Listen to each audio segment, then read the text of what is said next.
வணக்கம் நண்பர்களே. இன்றைக்கி வந்து பார்த்திங்கன்னா நம்ம வீட்டில் பாவக்காய் விளைஞ்சிருக்கு. எப்படி விளைஞ்சிருக்குன்னு பாருங்களேன்.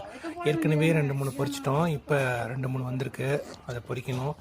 எங்கே வந்திருக்குன்னே தெரிலிங்க. சில நேரம் அது ஒளிஞ்சிட்ருக்கு உள்ள, நாம் தான் எடுக்க வேண்டியதாக இருக்குது.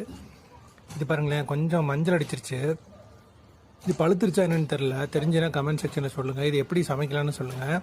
ஆனால் செம்ம டேஸ்ட்டுங்க. உண்மையாக சொல்லணுன்னா அப்படியே அந்த கிரேவி மாதிரி வச்சா ரொம்ப அற்புதமான ஒரு டேஸ்ட்டாக இருந்துச்சு. பார்க்கவே அழகாக இருக்குல்ல. அப்புறம் இன்னொன்று எங்கேன்னு தேடிட்டு இருந்தோம். அது எங்கேன்னே தெரியல. அப்புறம் பார்த்தா சைடில் போய் பார்த்தா அங்கேயும் காணோம். அப்புறம் வந்து இந்த மிளகா செடி நான் ஏற்கனவே சொல்லியிருந்தேன் இல்லையா, அந்த மிளகா செடிக்குள்ளே போயிருக்குங்க.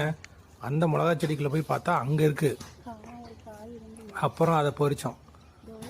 சில நேரத்தில் இது எப்போ பூ விடுது எப்போ வருதுன்னே தெரிலங்க.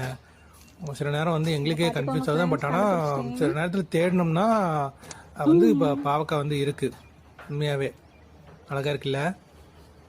இந்த மாதிரி நீங்களும் வந்து வீட்லேயே முடிஞ்ச அளவு எவ்வளோ இடம் இருக்கோ அந்த இடத்துல வந்து நீங்கள் ஓனாக வந்து காய்கறிலாம் வளர வைங்க. அது நல்லதாக நமக்கும். இங்கே பாருங்களேன், பாவக்காய். அப்புறம் இது எங்கள் வீட்டிலே விளைஞ்ச மணத்தக்காளி கீரை. இது வந்து மணத்தக்காளி பழம் காய் மாதிரி இருக்குது. இது குழம்பு வைக்கலாமா இல்லை எப்படி பண்ணலான்னு எனக்கு தெரியல. இல்லை கீரைக்குள்ளேயே போட்டு செய்யலாமா அப்படின்னு தெரியல. உங்களுக்கு தெரிஞ்சால் சொல்லுங்கள்.